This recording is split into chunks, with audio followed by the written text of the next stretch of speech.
老大，还有一个坏消息呢。老大，男的？啊，你不是在开玩笑吧？你是说这个美女是个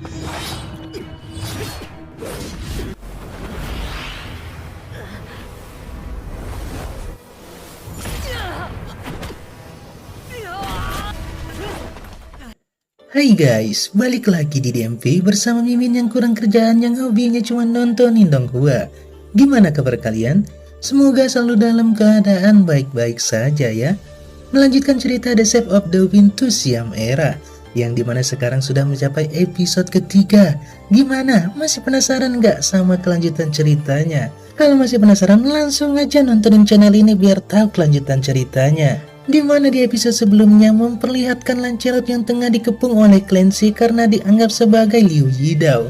Oke guys, tanpa basa-basi, yuk langsung ke ceritanya. Scene memperlihatkan Lancelot yang sangat geram dengan orang-orang yang telah menipunya. Ia memegang erat pedang ungunya.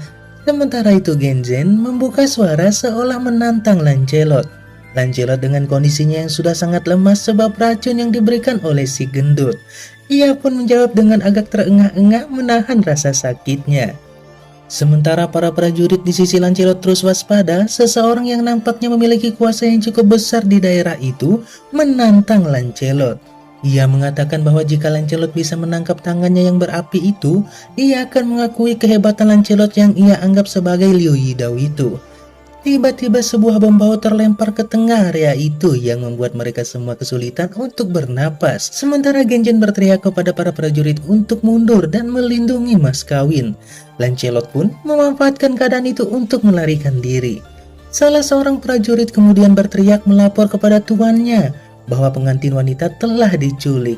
Sosok yang dipanggil tuan itu seketika terkejut. Segera ia mengeluarkan kekuatannya untuk menghilangkan bau bom itu. Ia lantas melompat ke arah prajurit itu dan menarik kerahnya, bertanya dengan amarah yang memuncak. Ia mengatakan ada banyak ahli di restoran, jadi apa yang terjadi sebenarnya? Ia mengatakan bahwa pengantin wanita yang bernama Xiao Chu diculik oleh pria berbaju abu-abu. Seketika prajurit itu langsung terlempar jauh oleh pria tua yang berkuasa itu. Saat ini pria tua itu sangat marah. Ia mengepalkan tangannya seketika sebuah tandu yang ada di hadapannya hancur oleh pukulannya. Scene kemudian berpindah memperlihatkan sosok Lancelot tengah mencoba melarikan diri dari kejaran para prajurit Clancy. Ia mencoba bertahan di tengah kondisinya yang sudah cukup buruk. Ia merasa seolah racun itu seperti bom yang terus menghancurkan dirinya. Dalam pelariannya itu pun ia sempat terjatuh, namun kembali bangkit sebab para prajurit itu semakin dekat ke arahnya. Lancelot nampak berbelok pada sebuah jalan buntu. Namun bukan memilih memutar arah, ia kemudian mundur beberapa langkah untuk mengambil ancang-ancang melompat dan naik ke atas tembok pembatas. Akan tetapi tiba-tiba ia hampir saja terjatuh. Namun melihat para prajurit yang mendekat, ia pun mencoba untuk mencapai atas tembok itu.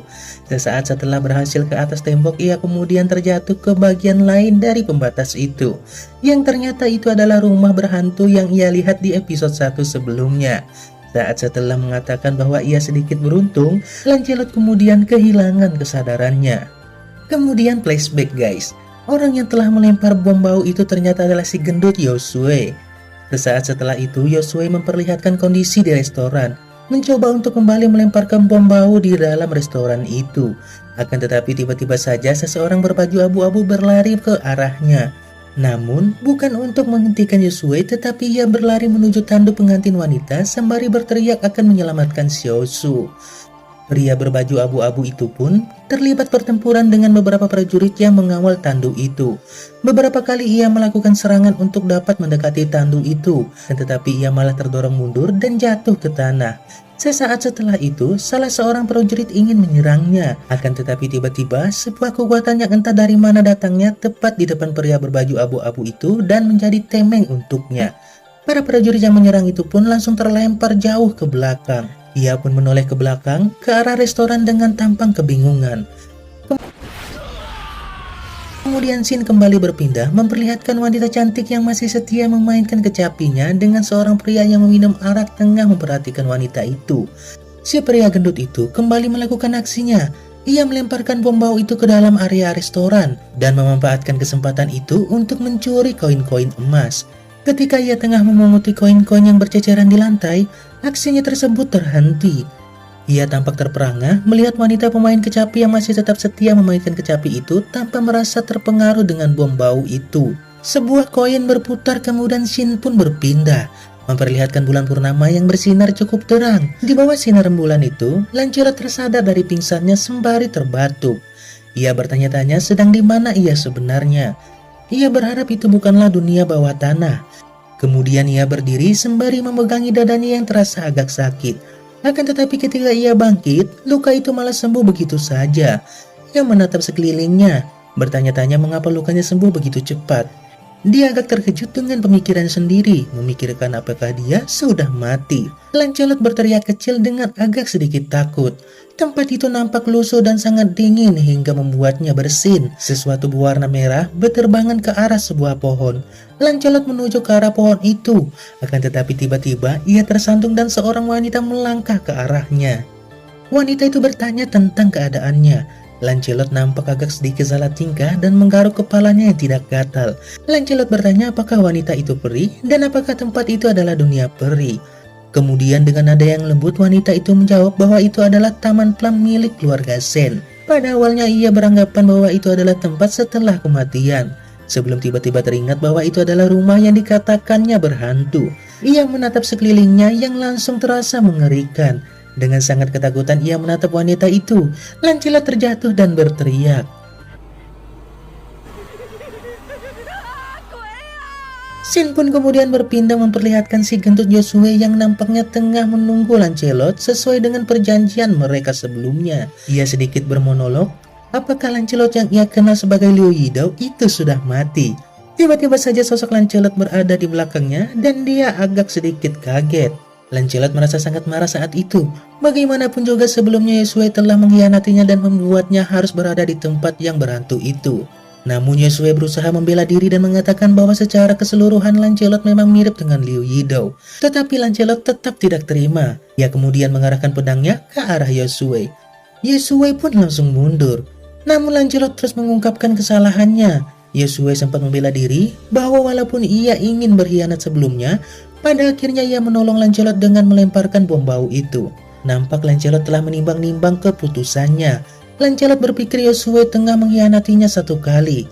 Tidak kecil kemungkinan ia akan mengkhianatinya lagi. Akan tetapi nampaknya membunuh Yosue agak sedikit keterlaluan. Pada akhirnya ia memberikan Yosue kesempatan untuk memperbaiki kesalahannya. Lancelot juga sempat mengancam Yosue jika ia sampai mencoba mengkhianatinya lagi. Yosue kembali mencoba memuji Lancelot untuk menenangkan amarahnya. Akan tetapi Lancelot sudah mengenal sikap Yosue yang suka menjilat. Lancelot kemudian mengalihkan pembicaraan bertanya apa yang ia bawa dari restoran itu. Yosue mengatakan ada dua hal, yang baik dan yang buruk. Kemudian menawarkan Lancelot untuk mendengarkan kabar yang mana dulu. Lancelot pun memilih yang buruk dulu. Akan tetapi, si gendut nampak sedikit ragu jika kabar buruk dahulu yang ia sampaikan. Ia pun langsung menawarkan untuk memberikan kabar baik terlebih dahulu. Lancelot yang sedang malas untuk berdebat lebih jauh dan menunggu lebih lama, memilih mengiyakan saja yang ia ucapkan. Yosue menyembunyikan telapak tangannya, dan seseorang tiba-tiba keluar. Ia adalah sosok yang bermain kecapi di restoran sebelumnya. Lancelot langsung terpesona dan mendekati sosok itu, memegang kedua tangannya dengan penuh kekaguman. Sementara di sampingnya, Yosue nampak agak sedikit khawatir dengan kabar buruknya. Lancelot awalnya tidak memperhatikan ucapan dari Yosue, yang mengatakan bahwa sosok bergaun ungu di depannya adalah seorang pria. Hingga ia kemudian tersadar dan segera menjauh. Pria yang menyamar sebagai wanita itu menunduk hormat. Ia pun mengucapkan terima kasih kepada Yosue dan Lancelot karena sudah berhasil mengeluarkannya dari restoran itu.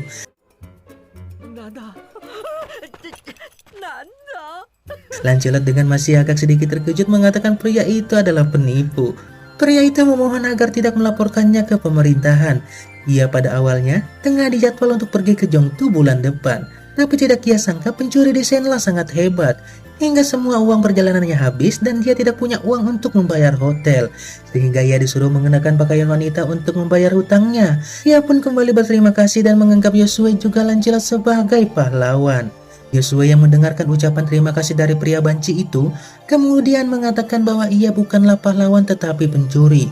Bahkan Lancelot ia perkenalkan sebagai Liu Yidao, pencuri yang sangat hebat. Lancelot nampak sangat kesal dengan tindakan Yosue, karena bagaimanapun juga Yosue telah salah menyangka dirinya sebagai Liu Yidao. Bahkan karena hal itu, pria banci itu pun mempercayai bahwa Lancelot adalah Liu Yidao yang sedang menyamar. Kemudian Yosue berusaha meyakinkan Lancelot bahwa pria itu mungkin akan berguna nantinya dan bisa menjadi perisai. Lancelot masih tidak terima, bagaimanapun juga ia bukanlah tempat penampungan orang. Lancelot nampak sangat frustasi dengan hal itu. Ia kemudian berteriak sembarangan bahwa jika ada yang ingin bergabung lagi, masih tersedia tempat untuk 1 orang. Tak disangka seseorang tiba-tiba kembali muncul dan kembali mengenal Lancelot sebagai Liu Yidao. Ia adalah teman Liu Yidao. Lancelot yang memang tidak mengenal siapa itu Liu Yidao sendiri, dianggap berpura-pura tidak mengenal teman sendiri.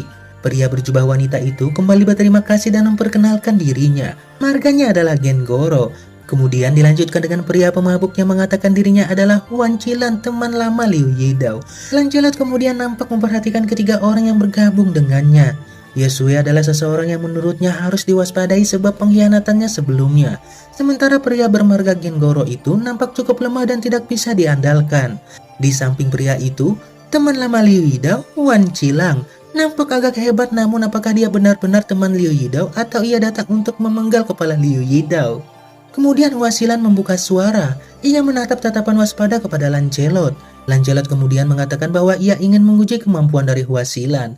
Wan Chilan menerima hal itu, kemudian melemparkan pedangnya. Terlihat Lancelot menyerang Wan Chilan dengan pedangnya, akan tetapi berhasil dihindari. Wan Chilan akhirnya menggunakan tenaga dalamnya dan mencoba untuk mengalahkan Lancelot. Lancelot mencoba bertahan hingga akhirnya kedua kekuatan yang bertabrakan itu membuat tanah di sekeliling mulai retak. Lancelot kemudian dengan terpaksa mengakui kemampuan dari Wan Chilan. Wan Chilan pun mengakui kehebatan dari Lancelot dengan masih menganggapnya sebagai Liu Yidao. Ia bahkan meminta Lancelot untuk berhati-hati, karena jika kekuatan yang dikeluarkannya terlalu besar, itu malah akan mengubur dirinya sendiri. Lancelot nampak agak kesal. Ia berteriak di dalam hatinya tentang betapa inginnya ia mengubur bahkan mengencingi Wan Chilan. Setelah pertempurannya menguji kemampuan Wan Chilan itu berakhir, pria bermarga Gengoro itu mengusulkan untuk pergi ke kota untuk sarapan. Yosue pun menambahkan dan ikut setuju dengan hal itu. Begitu pula dengan Wan Chilan. Mendengar ketiga orang itu sepakat untuk ke kota, Lancelot pun ikut setuju. Scene kemudian berpindah memperlihatkan suasana kota yang sangat ramai dengan seorang pedagang yang tengah mempromosikan roti kukusnya. Tak lama scene kemudian memperlihatkan seseorang yang tengah melaporkan sesuatu kepada seorang wanita di balik tirai. Ia mengatakan kepada wanita itu bahwa nona kelima tidak ada. Wanita di balik tirai itu pun menjawab dan meminta untuk mengabaikannya saja, karena jika mereka ingin pergi mereka tidak bisa menghentikannya. Ia juga mengatakan bahwa akan ada badai di Senla, jadi untuk apa mereka terlibat? Rumah bordir mereka hanya akan jadi penonton. Dan setelah itu, film pun bersambung. Oke guys, gimana di episode kali ini? Mimin tunggu tanggapan kalian di kolom komentar ya. Jangan lupa juga buat kalian yang belum subscribe, karena subscribe itu gratis guys. Biar Mimin makin semangat update alur ceritanya. Mimin pamit undur diri dulu dan bye-bye.